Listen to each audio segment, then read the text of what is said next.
14 नवंबर 1995 को हुई इस घटना ने उसमें बीजिंग के लोगों में इतना डर पैदा कर दिया था कि रूट नंबर 375 पर यात्रा करने वाले यात्री 100 बार सोचते थे।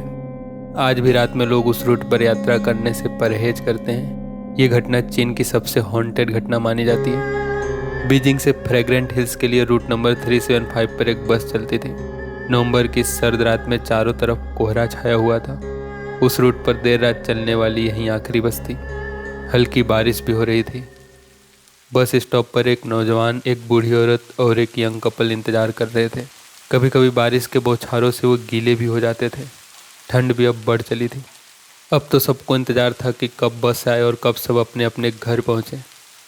कहने को तो यहाँ 4 लोग थे, लेकिन यंग कपल खुद में ही व्यस्त थे। बूढ़ी औरत तथा नौजवान युवक एकदम खामोश खड़े थे। बारिश और तेज हो चली थी। बारिश से प्रोटेक्शन के लिए ऊपर टीन की यह नाम मात्र की पतली सी छत थी। तभी अंधेरे को चीरते हुए बस आती हुई दिखी। ये देख वहाँ सभी के मन में खुशी की लहर दौड़ उठी। बस जब रुकी तो सब उसमें फटाफट चढ़ गए। बस अंदर से पूरी तरह खाली थी। उसमें पहले से केवल एक ड्राइवर और एक लेडी कंडक्टर मौजूद थे। बस के अंदर आकर सबको बहुत सुकून महसूस हुआ। बस चलने लगी, लेकिन अंदर भी सब चुपचाप ही बैठे हुए थे। बूढ़ी औरत से जब रहा नहीं गया तो उसने उस नौजवान से आखिर पूछ ही लिया, कहाँ जाना है बेटा तुमको? युवक ने कहा, फ्रेग्रेंट हिल्स, आखिरी स्टॉप। उस युवक के इस तरह बेरुखी से जवाब देते ही बूढ़ी औरत समझ गई कि ये भी आज के उन युवाओं में से है जो किसी अनजान से घुलना मिलना जल्दी पसंद नहीं करते, और बुजुर्गों से तो बिल्कुल नहीं। खैर, बूढ़ी औरत को भी वहीं जाना था। खामोशी ही से एक सहयात्री तो मिला। फ्रेग्रेंट हिल्स अभी भी 7 स्टॉप्स दूर था। बस में एकदम सन्नाटा छाया हुआ था। बाहर बारिश भी बंद हो गई थी। जब बस एक स्टॉप पर रुकी तो पीछे बैठा यंग कपल भी उतर गया।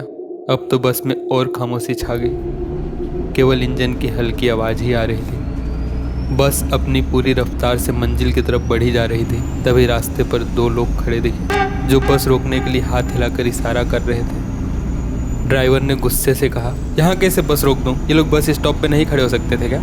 ये सुन लेडी कंडक्टर ने बोला, इस रूट की यही आखिरी बस है। रात भी ज़्यादा हो गई है। अगर हमने बस नहीं रोका तो वे इस सुनसान इलाके में अकेले परेशान हो जाएंगे, और ऊपर से बारिश भी हो रही है।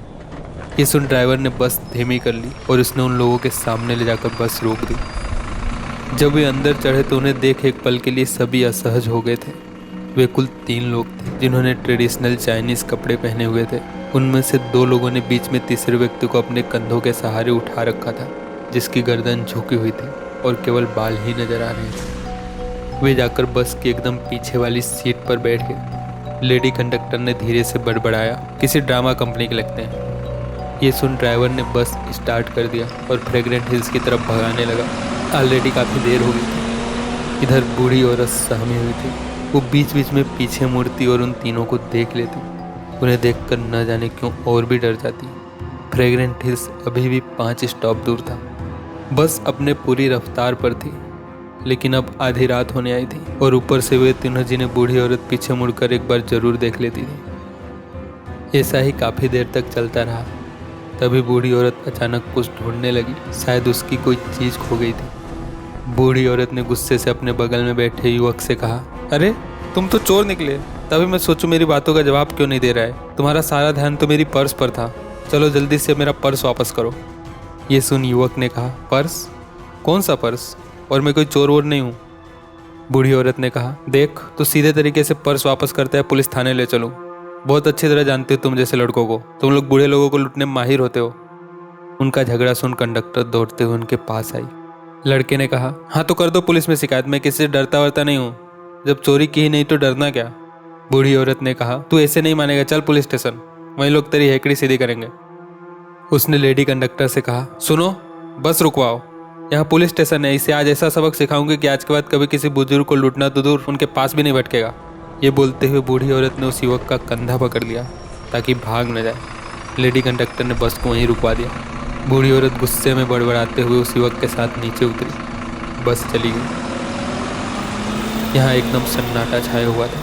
दूर दूर तक पुलिस स्टेशन तो छोड़ो, किसी घर का भी नामो निशान न था। युवक ने गुस्से से पूछा, किधर है पुलिस स्टेशन? यहाँ मुझे आपके पास बैठना ही नहीं चाहिए था। कुछ बोलोगी? बूढ़ी औरत ने कहा, शांत हो जाओ, मैंने ये सब तुम्हारी जान बचाने के लिए किया। मेरी जान बचाने के लिए? युवक ने हैरान होते हुए कहा, बूढ़ी औरत ने कहा, हाँ, कोई पर्स चोरी नहीं हुई मेरी। तुमने उन 3 लोगों को देखा जो पीछे बैठे थे? वे इंसान नहीं, आत्माएं थीं। इतना सुनते ही युवक के पैरों तले जमीन खिसक गई। उसके शरीर में सिहरन दौड़ उठी। डर के मारे उसके पैर कांपने लगे थे। बूढ़ी औरत ने कहा, मैं उनको ही देख रही थी बार बार। एक बार जब मैंने पीछे देखा तभी हवा चली तो कपड़ों के नीचे उन तीनों के पैर गायब थे। ये सुन युवक और डर गया था। अब चलो कोई पुलिस स्टेशन ढूंढते हैं, हमें यह पूरी बात पुलिस को बतानी होगी, बूढ़ी औरत ने युवक से कहा। वे दोनों इतनी रात गए सुनसान सड़क पर चलने लगे। काफ़ी दूर पैदल चलने के बाद एक बस्ती दिखी। वहाँ से नज़दीकी पुलिस स्टेशन का पता कर वे पुलिस थाने पहुँचे। उन दोनों ने सारी बात पुलिस को बताई तो उल्टा पुलिस वाले उन्हें गौर से देखने लगे। एक पुलिस वाले ने कहा, देखिए माँ जी, भूत प्रेत जैसी कोई चीज़ नहीं होती, आप लोग बेवजह ही डर रहे हैं। फिर भी अपना नंबर और पता लिखवा दीजिए, और आज रात ज़्यादा हो गई है तो हम आप लोगों को आपके घर छुड़वा देते हैं। अगली सुबह पुलिस स्टेशन ये खबर आई कि रूट नंबर 375 की आखिरी बस अपने लास्ट स्टॉप फ्रेग्रेंट हिल्स के डिपो में कल रात पहुंची ही नहीं। पुलिस ने तुरंत फोन कर उस बूढ़ी औरत और युवक को बुलाया।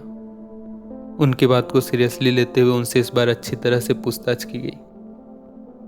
पुलिस खोजबीन में लग गई, लेकिन बस का कहीं पता नहीं चला।